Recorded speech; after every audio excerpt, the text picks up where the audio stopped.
الحمد لله والله بداية نقول الجيد رحمه الله الرحمن وبارك عليهما وجمع بينهما في الخير سبحانه. إخواني، إن هذه اللقاءات التي تجمعنا دائما بالله لنتحدث معا ونفرح معا بكلام الله تعالى وحكمة النبي صلى الله عليه وسلم لهي مفضلة إلينا جميعا. هذه اللقاءات إن لها أهمية عظمى. لقاءات الفرح هذه لها أهمية عظمى، لذلك دائما ما نطلق بها زيادة على فرح أصحابنا هم يسلموننا، نسأل الله تعالى أن يوفقهم لما يحب ويرضى.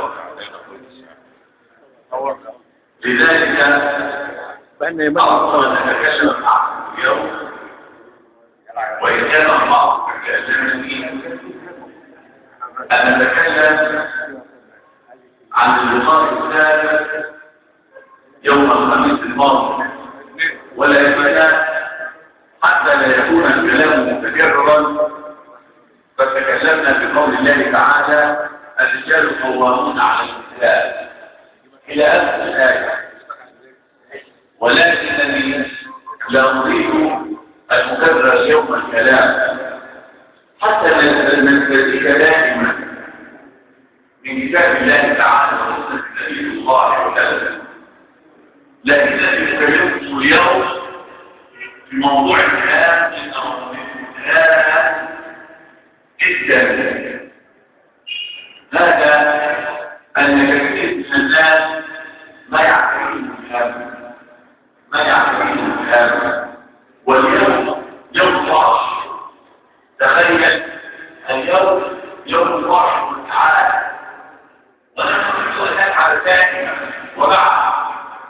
لذلك أخذت هذا العنوان: المكلم صاحب الأمن وأقول له: لا يكن يأسك بنفسك، يعني لا يكن سببا يأس الأمن، فإن الله تعالى هو المفرج. نعم، الله تعالى هو المفرج. وبداية سورة مريم تثبيت للهم. بداية سورة مريم تثبيت للهم. أنا أريد أن أتحاور معك اليوم في بداية سورة مريم. بداية سورة مريم، نعم، قال الله تعالى: يا عين صاد.